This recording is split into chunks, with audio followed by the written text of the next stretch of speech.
People have wildly varying opinions on Fallout 4, and at GameRanks we are enjoying the absolute hell out of it. It's a pretty big evolution from Fallout 3, and today we want to talk to you about the biggest changes in Fallout 4. Just as an upfront, we're going to do everything we can with this video not to include spoilers, both for the story and for the systems in place, because frankly both are equally important in this game. Because this is a huge game and a lot of this you need to experience for yourself. So we'll probably be showing a pretty fair amount of early footage in the game as opposed to later. The very first thing I want to talk about is the look. I'm somebody who definitely prefers style over realism, and Fallout 4 has a definite art style. While it's not Rise of the Tomb Raider, holy shit, this game looks so much better than Fallout 3 and Fallout New Vegas. For me, the fact that there's a definite style as opposed to just kind of whatever looks bleak in the previous two games. I love seeing the sky, different colors. I love the fact that there's a palette in towns. I won't spoil anything, but the first time I got to a specific town, I was like, holy shit, this is Fallout? And no, it's not the most graphically advanced game out there, but neither is the HD port of Wind Waker, but that's a beautiful game. For a lot of the same reasons Fallout 4 is beautiful. It's style. Now, am I gonna say that the facial animations are up to par? Absolutely not. But this is a big jump in graphics for Bethesda. The previous Fallout had the very brown, colorless, paletless grunge look. Seeing a kind of livelier, more colorful, and even a little bit cartoony style, but still retaining the kind of Star Wars used future concept. It all comes together so much better for me than the previous art style and graphics. Another massive change I really want to talk about, playing with a gun is actually playable now. There are a lot of people who are really angry that the gunplay is good in the game. It's causing tons of people to be like, it's a Call of Duty game now. And yeah, I don't think it's quite that. It's competent gunplay, it's not refined gunplay, and it's certainly not arcade gunplay. Like, I'm not gonna say that Call of Duty is the pinnacle of shooting, because it's not. But Fallout 4 is a much more tactical game, for one. I am absolutely still relying on VATS, and I only use actual gunplay when I can't use VATS. Frankly, the pace of gunplay is still a little bit too slow for my taste. If I'm playing an FPS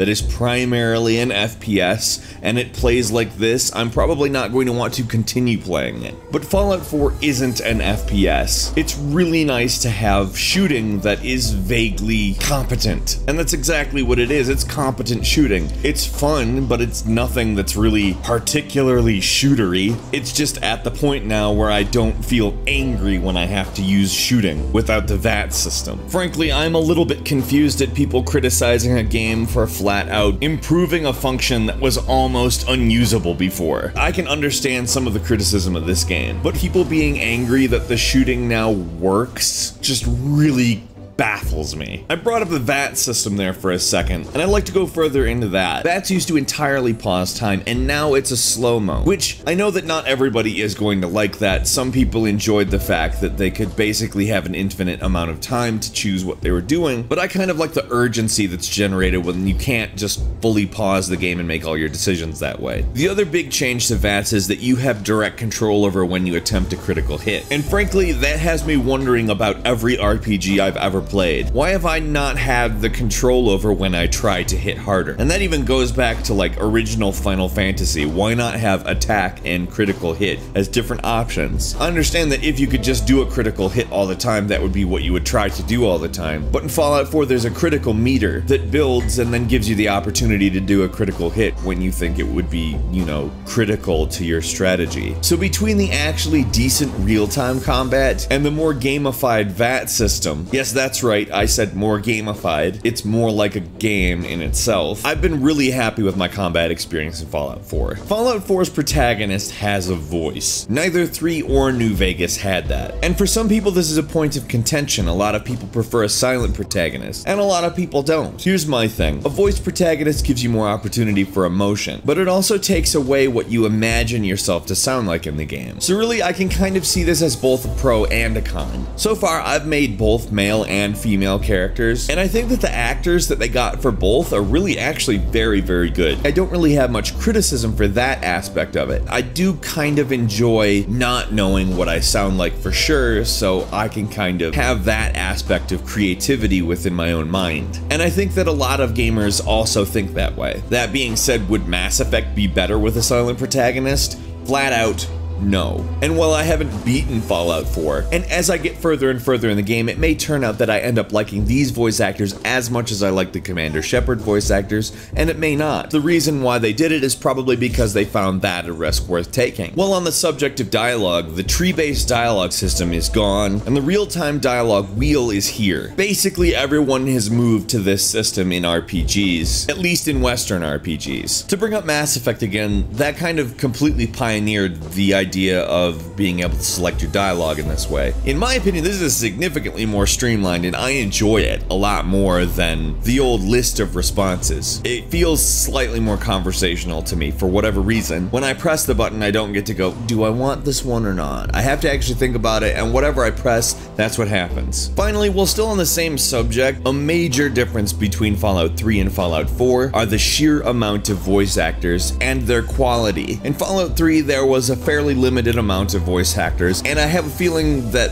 that whole process was kind of rushed. Because even for 2008, it really wasn't expansive. I don't know if it is the most expansive game as far as voice acting that has ever been made, but frankly it feels like one of the most expansive experiences in that to me. And the quality of literally every voice in the game, it's very clear that they took their time and found people who were very good at what they do to be involved in the voicing of all the characters in Fallout 4. In some more systems-oriented changes, in Fallout 3, you basically had a skill-based leveling tree. Perks were separate. In Fallout 4, they've gone for a full-blown perk-based leveling tree. Every new ability you get, every new level of that ability is all based on one single large perk tree. Some people are calling this dumbing down, some people are calling it streamlining, but I have to say I'm really at home with the special system. It feels much more like I'm focused on the things that I want from my character. There's an absolutely massive amount of choice, probably bigger than most games out there, and certainly bigger than Fallout 3, but rather than having the overabundance of choice, and to simultaneously have more choice than ever and not feel overwhelmed, I'm very happy. But that's an active participatory system, whereas a passive system change is the fact that the game actually has a weather system now. A limitation of the game was that there was no weather,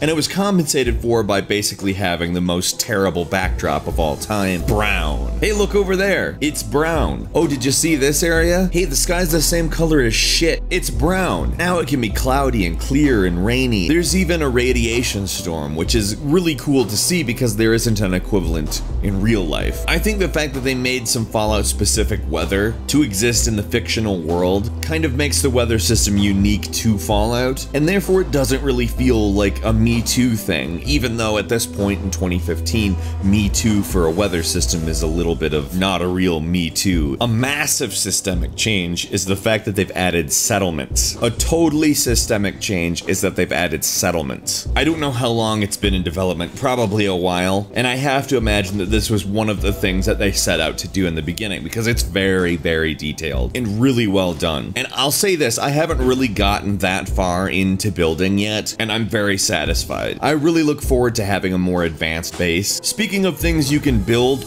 weapons, holy crap, I don't know if any AAA mainstream game has had this deep of weapons customization prior to this, so to say this is a change from Fallout 3 would be a massive understatement. This is a damn revolution. Basically being able to build any weapon that I could think of. The only thing that's coming to mind to describe this is fucking awesome. People complaining about a lack of tactical input in the game's battles are not considering enough of the game the actual tactics. What you do in your weapons creation is most certainly tactical. Fundamentally, the game is still Fallout. Bethesda Fallout, anyway. Fallout 1 and 2 are nothing like Bethesda Fallout. It's just there's a lot of evolution and some revolution. Whatever's truly the case, it's pretty obvious to me that there are widely varying opinions on this game. And as somebody who's really, really enjoying it, I have to say at least give it a chance. I haven't played a Western-style RPG that I've considered this worth it probably since Skyrim, so there you go. I think because of games like Fallout 3, which were RPGs that incorporated shooter elements, a lot of shooters have incorporated RPG elements. And I think because of that, a lot of people are looking at this, which has a more refined shooting system over the previous titles, like it's suddenly become a shooter with RPG elements, which it's not. It's an RPG with shooter elements, just like the previous Fallout games. All in all, the game is really, really really fantastic. I really, like I said, haven't played a Western RPG this good in a while. And if you're a fan of that genre, really, this is the game for you. Just try to realize that although it's very similar to Fallout 3, it's not the same thing. And in my opinion, that's very, very good because every change has been evolutionary. Have you been playing Fallout 4? Let us know what you think in the comments. Also, don't forget to click the like button, it helps us a ton. If you haven't subscribed to GameRanks, now's a great time because we upload videos every single day of the week, and the best way to see them first is a subscription. As always, we thank you so much for watching this video, and we will see you next time here on GameRanks.